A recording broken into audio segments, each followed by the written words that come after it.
സംസ്ഥാനത്ത് പുതിയ UDF സർക്കാർ അധികാരമേറ്റതിന് പിന്നാലെ RC-KC ഗ്രൂപ്പ് തർക്കം കൂടാതെ മറ്റൊരു അതൃപ്തി കൂടെ പുകയുന്നുണ്ട്. ചാണ്ടി ഉമ്മനെ മന്ത്രിസഭയിൽ ഉൾപ്പെടുത്താത്തതിൽ കടുത്ത നീരസത്തിലാണ് അന്തരിച്ച മുൻ മുഖ്യമന്ത്രി ഉമ്മൻചാണ്ടിയുടെ കുടുംബം എന്നാണ് റിപ്പോർട്ടുകൾ. സത്യപ്രതിജ്ഞ ചടങ്ങിൽ നിന്നും ഉമ്മൻചാണ്ടിയുടെ ഭാര്യ മറിയാമ്മ ഉമ്മനും മകൾ മറിയ ഉമ്മനും വിട്ടുനിന്നത് പ്രതിഷേധ സൂചനയാണെന്നാണ് രാഷ്ട്രീയ കേന്ദ്രങ്ങളിൽ നിന്നുള്ള വിവരം. സത്യപ്രതിജ്ഞയ്ക്ക് ശേഷം ഇന്നലെ വൈകിട്ട് ചാണ്ടി ഉമ്മനും മാതാവ് മറിയാമ്മയും മുതിർന്ന കോൺഗ്രസ് നേതാവ് AK ആന്റണിയെ വീട്ടിലെത്തി കാണുകയും ചെയ്തു. സത്യപ്രതിജ്ഞാ വേദിയിൽ ചാണ്ടി ഉമ്മൻ എത്തിയതുപോലും പ്രത്യേക പരിഗണനകൾ ഇല്ലാതെയായിരുന്നു. സഹോദരിയുടെ പുത്രനൊപ്പം ചടങ്ങിനെത്തിയ ചാണ്ടി ഉമ്മൻ മറ്റ് നേതാക്കൾക്ക് നൽകിയ പ്രത്യേക പരിഗണനകൾ എല്ലാം ഒഴിവാക്കി പൊതുജനങ്ങൾക്കായുള്ള ഗേറ്റിലൂടെയാണ് സ്റ്റേഡിയത്തിന്റെ ഉള്ളിലേക്ക് പ്രവേശിച്ചത്. ഉമ്മൻചാണ്ടിയുടെ സ്മരണകൾ സജീവമായി നിലനിന്ന ഈ ഇലക്ഷനിൽ ചാണ്ടി ഉമ്മനെ മന്ത്രിസഭയിൽ എടുക്കുമെന്ന ആവശ്യം പാർട്ടിക്കുള്ളിൽ വളരെ ശക്തമായിരുന്നു. ഹൈക്കമാൻഡ് തലത്തിലും തുടക്കത്തിൽ അനുകൂലമായ സൂചനകളാണ് ലഭിച്ചിരുന്നത്. എന്നാൽ അവസാന നിമിഷം അപ്രതീക്ഷിതമായി ചാണ്ടി ഉമ്മൻ ആ മന്ത്രി പട്ടികയിൽ നിന്നും പുറത്താക്കപ്പെടുകയായിരുന്നു. ഇന്നലെ AK ആന്റണിയെ കണ്ട ശേഷം മാധ്യമങ്ങളെ കണ്ട ചാണ്ടി ഉമ്മൻ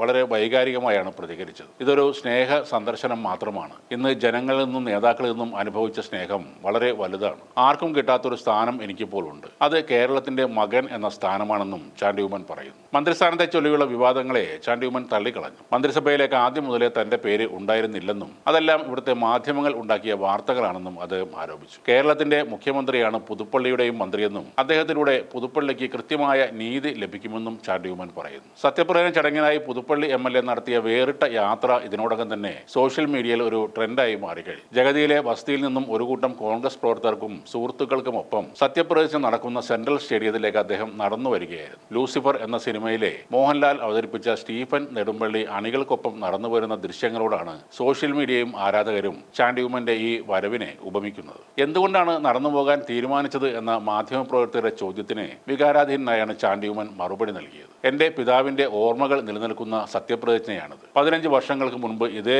ദിവസമാണ് അദ്ദേഹം മുഖ്യമന്ത്രിയായി സത്യപ്രതിജ്ഞ ചെയ്തത്. എന്റെ നാട്ടിലെ ജനങ്ങൾ ഇവിടേക്ക് എത്തിയിട്ടുണ്ട്. അവരെല്ലാം കൂട്ടി ഒരുമിച്ച് പോകാമെന്ന് വിചാരിച്ചു. അതുകൊണ്ടാണ് നടന്നു പോകാമെന്ന് താൻ തീരുമാനിച്ചതെന്നും ചാണ്ടി ഉമ്മൻ പറഞ്ഞു. തെരഞ്ഞെടുപ്പ് പ്രചാരണത്തിൽ വാഹനങ്ങൾ പൂർണ്ണമായും ഒഴിവാക്കി സൈക്കിളിൽ സഞ്ചരിച്ചും പോസ്റ്ററുകൾ ഒട്ടിക്കാതെയുമാണ് ചാണ്ടി ഉമ്മൻ ഇത്തവണ വോട്ട് തേടിയത്. സത്യപ്രതിജ്ഞാ ദിനത്തിലും ആ വേറിട്ട ശൈലി അദ്ദേഹം ആവർത്തിക്കുകയായിരുന്നു. തനിക്ക് പരാതികളൊന്നുമില്ലെന്നും മന്ത്രിസഭയിൽ അംഗമാകാതെ തന്നെ ജനങ്ങൾക്കിടയിൽ സജീവമായി പ്രവർത്തിക്കാനാണ് തന്റെ തീരുമാനമെന്നും ചാണ്ടി ഉമ്മൻ പറയുന്നു. സത്യപ്രതിജ്ഞാ സമയത്ത് ഉയർന്നു കേട്ട തന്റെ പിതാവിന്റെ പേരിലുള്ള മുദ്രാവാക്യങ്ങൾ അദ്ദേഹം ജനഹൃദയങ്ങളിൽ ഇപ്പോഴും ജീവിക്കുന്നു എന്നതിന്റെ തെളിവാണെന്നും അദ്ദേഹം ഒരു വിതുമ്പലോടെ പറഞ്ഞു. ഇത് റിയലാണോ അതോ ആക്ടിംഗ് ആണോ എന്നറിയില്ല.